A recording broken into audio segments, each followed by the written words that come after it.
Subscribe करें और देखें एक दिल दहला देने वाली हॉरर स्टोरी। बिना घबराए बेल आइकन दबाना न भूलें।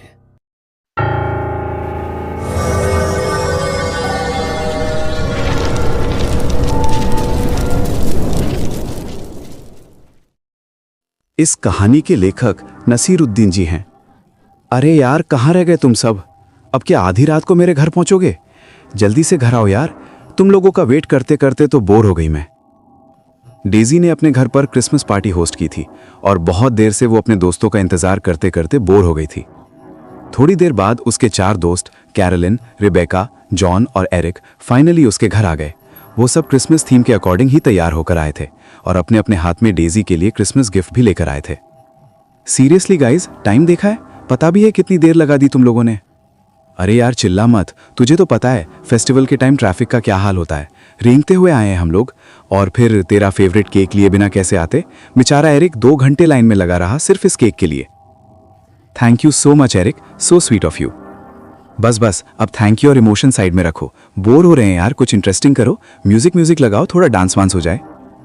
हाँ क्यों नहीं। एरिक तुम म्यूजिक कनेक्ट करो, तब तक मैं किचन से तुम लोगों के लिए कुछ खाने को लाती हूँ। एरिक ने वॉल्यूम बढ़ाया और पार्टी का माहौल बनने लगा। डेजी किचन में चली गई। उसने ओवन से गर्मा गर्म पफ पेस्ट्री निकाली। खुशबू पूरे किचन में फैल गई थी। वो उन्हें प्लेट में लगा ही रही थी कि तभी, हैं, इतनी रात को मेरे किचन की खिड़की कौन खटखटा रहा है? ये पड़ोस के बच्चे भी ना चैन से जीने नहीं देंगे। डेजी ने खिड़की से बाहर झांका, लेकिन वहां कोई नहीं था, सिर्फ गहरा अंधेरा। उसे लगा शायद वहम होगा, लेकिन तभी, हद है यार, अभी बताती हूं इनको, बहुत हो गया मजाक। डेजी ने गुस्से में खिड़की का लॉक खोला। बाहर देखा तो कोई भी नहीं था। ठंडी हवा का एक झोंका अंदर आया। डेजी के रोंगटे खड़े हो गए। अगर बाहर कोई नहीं है तो खटखटा कौन रहा था? वो घबराकर खिड़की बंद करने ही वाली थी कि अचानक अंधेरे में खिड़की के बिल्कुल पास उसे एक चेहरा दिखा। सांता क्लॉज के कपड़ों में एक आदमी जो उसे घूर रहा था। पलक झपकते ही वो चेहरा गायब हो गया। तभी डेजी की चीख सुनकर कैरोलिन भागते हुए किचन में आई। डेजी, क्या हुआ? तुम चिल्लाई क्यों? सब ठीक तो है? हाँ मैं ठीक हूं। वो बस तुम प्लीज ये खिड़की बंद कर दो जल्दी, मैं पेस्ट्री लेकर बाहर चलती हूँ। Okay relax. कैरोलिन ने खिड़की अच्छे से लॉक कर दी और दोनों ड्राइंग रूम में आ गई। अभी सब सोफे पर बैठे ही थे और माहौल थोड़ा नॉर्मल हुआ ही था कि वो आवाज सुनते ही डेजी के हाथ से प्लेट लगभग छूटते छूटते बची। उसका चेहरा सफेद पड़ गया। अरे क्या हो गया तुझे? भूत देख लिया क्या? दरवाजा ही तो नॉक हुआ है, इतना क्यों डर रही है? कुछ नहीं, वो अचानक आवाज आई तो मैं डर गई। जॉन प्लीज एक बार पीप होल से देखो ना कौन है, प्लीज। मैं देखूं? कमाल है यार डेजी, तू भी ना। अच्छा रुक, देखता हूं कौन है। जॉन मस्ती में चलते हुए दरवाजे तक गया।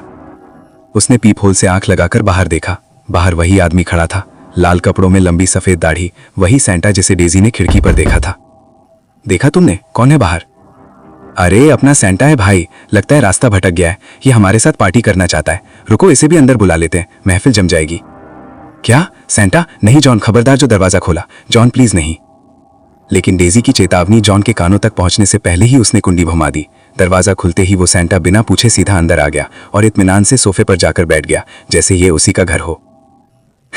मैरी क्रिसमस हो। अरे वाह, इस पार्टी में मेरी ही कमी थी। लो जी, सैंटा आ गया। अब बताओ सैंटा के बिना भला क्रिसमस की पार्टी पूरी कैसे हो सकती है ना?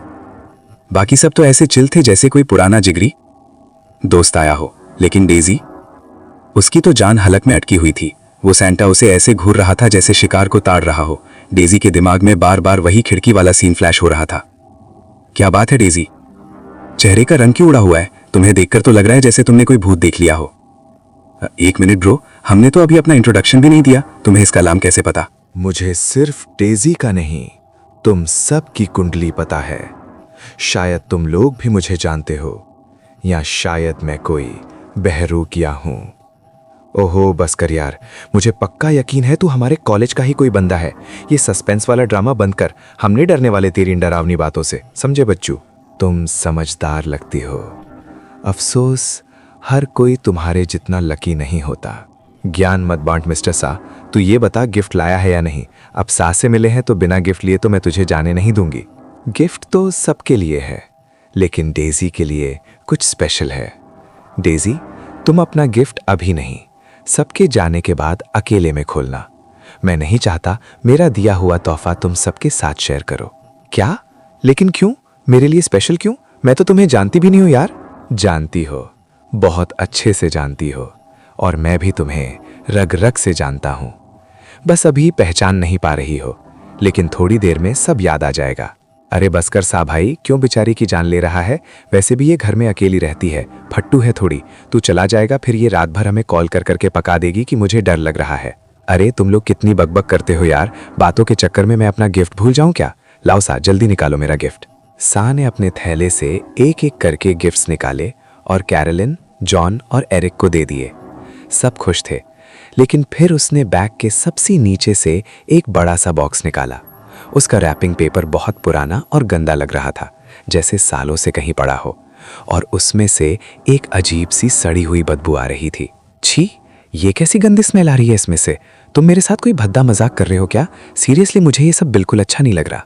डेजी, तुम्हारे अंदर यही कमी है, पेशेंस नहीं है तुम में। वो कहावत नहीं सुनी, डोंट जज a book by its cover.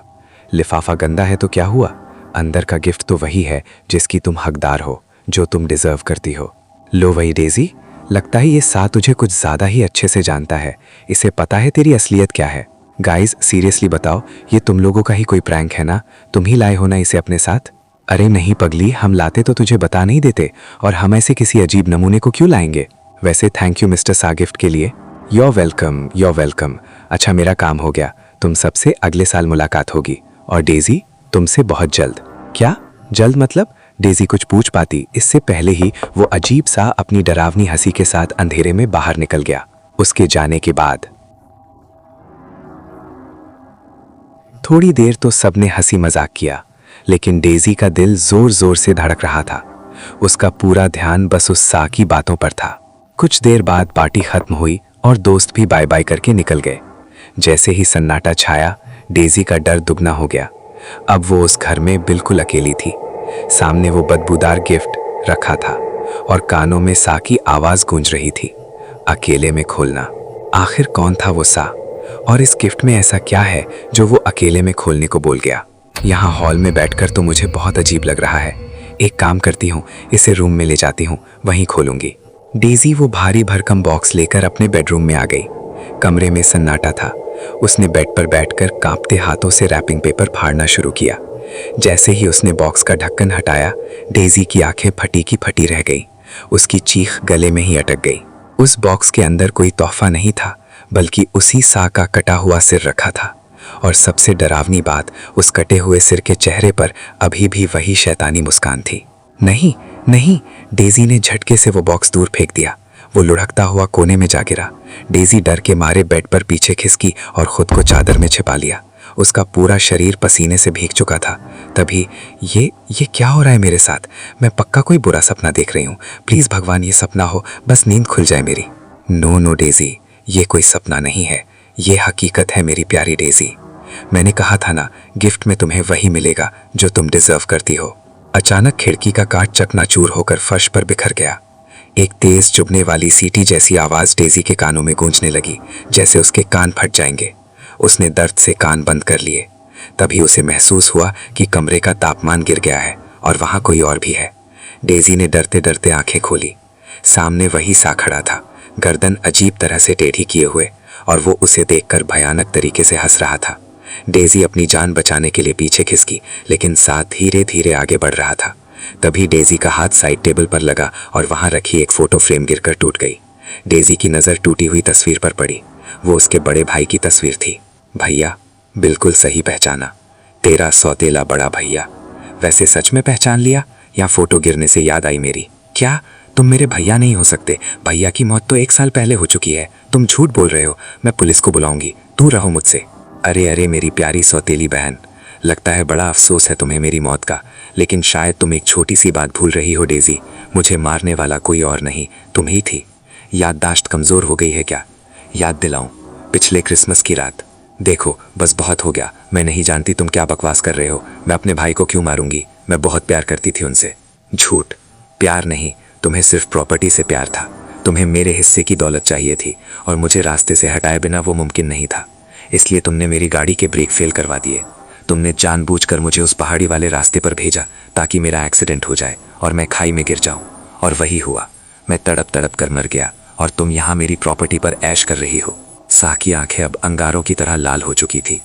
अब मुझे अपनी प्यारी बहन की बहुत याद आ रही है डेजी। मैं वहां अकेला बोर हो गया हूं, इसीलिए अब तुम मेरे साथ चलोगी।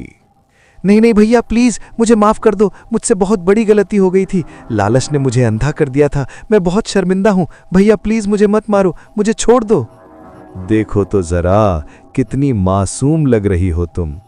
लेकिन डेजी जितनी अच्छी तुम हो उतना अच्छा मैं नहीं बन पाऊंगा। मेरा इंसाफ मैं खुद करूंगा।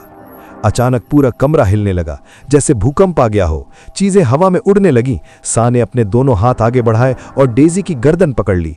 भैया! सा की पकड़ लोहे जैसी मजबूत थी। डेजी के पैर हवा में झूलने लगे, उसका चेहरा नीला पड़ने लगा, आंखें बाहर घूमर आईं। वो बचने के लिए हाथ पैर मारती रही, लेकिन उस अदृश्य ताकत के आगे वो बेबस थी। कुछ ही पलों में सब शांत हो गया। डेजी का बेजान शरीर जमीन पर धड़ाम से गिर पड़ा। कमरे में अब गहरा सन्नाटा था। पिछले साल इसी रात उसने लालच के लिए अपने सौतेले भाई का खून बहाया था, और आज ठीक 1 साल बाद उसी भाई ने अपना हिसाब चुकता कर लिया। बदला पूरा हुआ और शायद अब उस भटकती हुई आत्मा को हमेशा के लिए शांति मिल गई थी।